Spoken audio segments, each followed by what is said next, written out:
Kingston hospital मासफ tank में senior व तजुर्बेकार surgeons doctor Shaukat और डॉक्टर जैद पित्ता और अपेंडिक्स के ऑपरेशन किफ़ायती खर्च पर कर रहे हैं। तेलंगाना में GORT नंबर 67 के तहत नया वक्फ एक्ट नफिज कर दिया गया है। इस सिलसिले में MBT spokes person Amjadullah Khan ने सवाल उठाया कि मुस्लिम पर्सनल लॉ बोर्ड और तेलंगाना वक्फ बोर्ड इस अहम मसले पर खामोश क्यों है। अमजदुल्ला खान ने कहा कि मुस्लिम लीडर्स को इस कानून पर वजाहत देनी चाहिए ताकि अवाम में पैदा होने वाली बेचैनी और खौफ दूर हो सके। ताकि ये GO के तहत नया वक्फ अमेंडमेंट एक्ट तेलंगाना में लागू हो गया और ये GO आके तकरीबन 12 अगस्त को आया। आज मैं समझता हूँ कि 30 अगस्त है आज, तो ऑलमोस्ट 18 दिन हो गए। 18 दिन हो गए, लेकिन इस GO के ऊपर कोई जवाब देने के लिए राजी नहीं। ना वक्फ बोर्ड के चेयरमैन की वजाहत आई, ना मोहम्मद अली शब्बीर साहब जो माइनॉरिटी एडवाइजर है तो CM के, उनका कोई बयान आया। All India Muslim personal law board के सदर मौलाना खालिद सैफुल्लाह रहमानी साहब का नहीं आया। जो बत्ती गुल का जो एहतजाज कर रहे थे, वो बत्ती गुल वाले मौलाना गुल हो गए, उन्होंने गायब हो गए। जंजीरी जो हड़ताल कर रहे थे, मौलाना अपील कर रहे थे मुसलमानों से, वो लोग गायब हो गए। तो बहरहाल ये GO के ऊपर तमाम उलमा, मशाइखीन, सियासी कायदीन, अपोजिशन लीडर, ख़ास तौर पर कांग्रेस के अक़लियती कायदीन पूरे गायब है, इसके ऊपर नहीं दे रहे जवाब। फिर मैं इसमें आपको ये भी बताया था कि ये GO कैसा निकला। एक जो है मामूली सी आदमी जिसका नाम है कुतुबुद्दीन, जिसका एड्रेस है हाउस नंबर 2-64, यानी कोई NTR नगर, गोपनपल्ली, नियर जलाल मस्जिद, शेरलिंगमपल्ली के रहने वाले साहब है।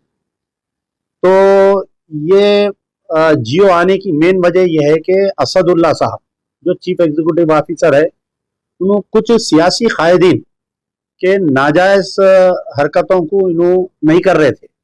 यानी कुछ ऐसे प्रॉपर्टीज है, प्राइम प्रॉपर्टीज, जो सियासी कायदीन कब्जे में है, उसको नो ऑब्जेक्शन इन्हों नहीं दे रहे थे इन्हों। तो उसमें एक मेजर प्रॉपर्टी जो है खम्मम की एक प्रॉपर्टी है, जो अब मौजूदा कैबिनेट में एक मिनिस्टर है, पार्टी का नो ऑब्जेक्शन दियो बोल के। फिर इसमें जो है बड़े बड़े लोगों के नाम आए। तो अब यहाँ पर मैं आपको बता रहा हूँ कि वेदुल्ला वेंकटरमना एक बड़ा वकील है तेलंगाना और आंध्र प्रदेश का। तो ये वकील जो है मिनिमम अपीयरेंस के 10 लाख रुपए लेता। तो 3 अलग अलग पिटिशनर है इसमें, एक खुतबुद्दीन है, एक और कोई है, एक और कोई है, वकील सेम है। यानी पहला एक पिटीशन जाता है कि इसके अंदर इन्हों एडिशनल कलेक्टर रैंक नहीं है, chief executive officer full fledge नहीं है, इनको हटा के कोई दूसरे को डालो। फिर गवर्नमेंट जो है आनंद फानंद में एक नया GO इश्यू करती, इनको फुल फ्लेज बना देती इनको। फिर उसके बाद में ये खुतबुद्दीन साहब, वही वकील वेदुला वेंकटरमना को रख के हाई कोर्ट में अप्रोच होते हैं, जिसका फैसला 5 अगस्त 2025 को आता है कि न्यू वक्फ अमेंडमेंट एक्ट के तहत कोई हिंदू या कोई मुस्लिम, दोनों में से किसी एक को to the rank of joint secretary cadre, joint secretary cadre के ऑफिसर को इसके अंदर इंप्लीमेंट करो बोल। जॉइंट सेक्रेटरी कैडर मुस्लिम और नॉन मुस्लिम, आप पिटीशन की कॉपी में देख सकते हैं कि खुद पिटिशनर ये बोल रहा कि नया कानून लागू करो। तो ये कुतुबुद्दीन को क्या इंटरेस्ट है तेलंगाना में नया कानून लागू करने की? तो कुतुबुद्दीन के पीछे कौन ताकत है? इनके पीछे क्या कांग्रेस के फहीम कुरैशी साहब है, क्या मोहम्मद अली शब्बीर है, क्या वक्फ बोर्ड के चेयरमैन है, क्या AIMIM की कोई ताकत है इनके पीछे जो कुतुबुद्दीन को कोर्ट को भेजी? वकील वही है। उसके बाद में जो है हमारे उस्मान अल हाजिरी साहब का स्टेटमेंट में आप देखिए, उसमें और डिटेल है कि 3 अलग अलग जो पिटिशनर्स गए उसके अंदर, तो लेकिन वकील एक ही है। तो फिर ये खुतबुद्दीन साहब जो है 5 को जब ऑर्डर आया हाई कोर्ट में, तो ऑर्डर की कॉपी वक्फ बोर्ड को आना, वो इंप्लीमेंट होना बोलते मिनिमम 24 घंटे लगते, 48 आवर्स लगते। ये ऑर्डर आने के बाद में 5 तारीख के दिन चीफ एग्जीक्यूटिव ऑफिसर साहब कुछ फाइल साइन करके, यहाँ गौर से सुनिए मैं जो बात बोल रहा हूँ, कुछ फाइल साइन करके चीफ एग्जीक्यूटिव ऑफिसर की ऑफिस से चेयरमैन की ऑफिस को फाइल्स भेजे उन्होंने।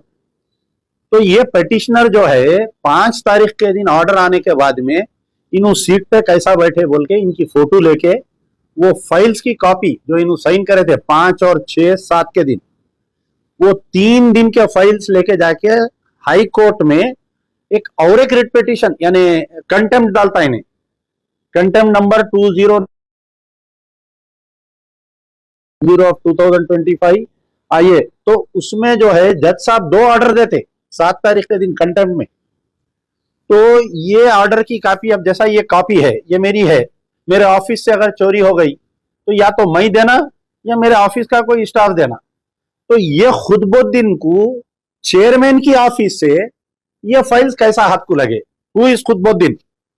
तो इसके ऊपर क्या हुआ, जो वक्फ बोर्ड में एक तहसीलदार साहब है, मैं लास्ट टाइम आप लोगों को बोला था कि वहां पर तहसीलदार साहब जाके एबिट्स पुलिस स्टेशन में कंप्लेंट करे कि चेयरमैन की ऑफिस से फाइल्स चोरी हुए और पिटिशनर जो है कोर्ट में लेके जाके बताया इन्हें आरटीआई के तहत नहीं लिया, ये फाइल्स कैसा चोरी हो आप इसकी तहकीकात करो।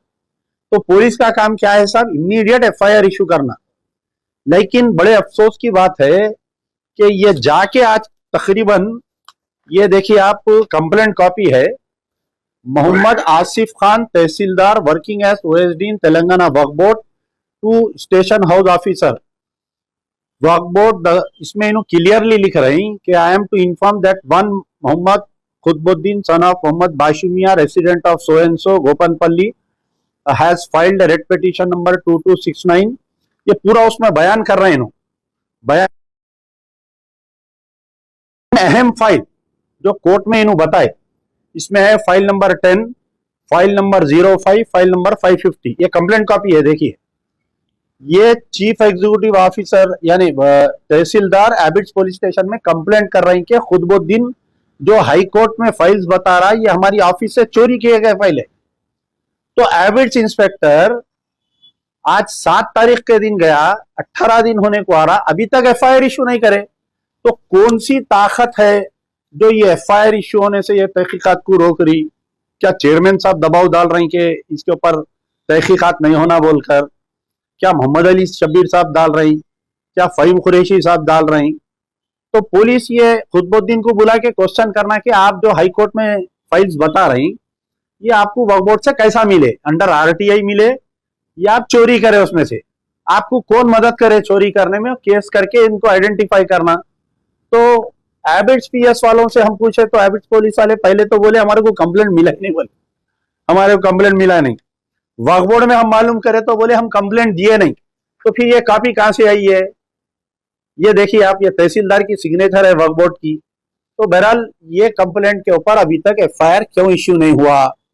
अच्छा, अब आज प्रेस कॉन्फ्रेंस बुलाने का मकसद ये है कि आज से असेंबली चालू हो गई, तो मैं डेली जो है कई हमारे उलमा मशाइखीन को, सबसे बड़ी शख्सियत जो तेलंगाना में है, जो all India Muslim person law board के मेंबर है, वो सदर है, मैं उनको वो उनके करीबी लोगों को व्हाट्सअप किया, फोन करके बोला कि भाई ये जीओआरटी नंबर इश्यू हो गया, नया वफ़क़ा कानून लागू हो गया, इसके ऊपर आप बयान दीजिए, चीफ मिनिस्टर से नुमाइंदगी करिए आप।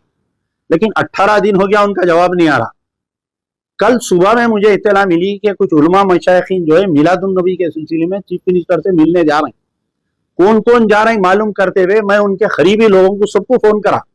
अब वो लोग तो फोन नहीं उठाते मेरा, तो जो भी उनके मुरीदीन है उनको बोला कि भाई आपके जो भी जा रहे हैं सीएम के लिए 9 आदमी का परमिशन मिला, ये लोग जा रहे हैं, उनको ये जियो की कॉपी मैं करा के कल आप सीएम से जब मिलादुन नबी की बातचीत हुई तो ये पूछिए कि साहब ये तेलंगाना में, Telangana has become the first in India to implement Waqf amendment act, नया कानून लागू कर दिया आप बोल के ये पूछिए आप बोल के। तो कल के जो वफद गया था उलमा मशाइखीन का, वो लोग भी नहीं पूछे।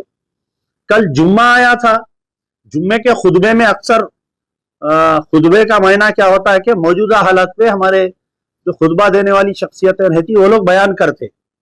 तो तकरीबन पूरे तेलंगाना के जितने बड़े बड़े जो अलग अलग तंजीमों से ताल्लुक है, एनजीओ से है, बोलिए सियासी तंजीमा है, कल जुम्मे में ही आप ऐलान करिए कि ऐसा हुआ, अपना एहतजाजी बयान जारी करिए बोल के कई लोगों को बोला, मैं कोई बोलने को तैयार नहीं है। ये इसमें मकसद ये है कि कुछ लोगों को समझ में नहीं आ रहा ये इश्यू क्या है।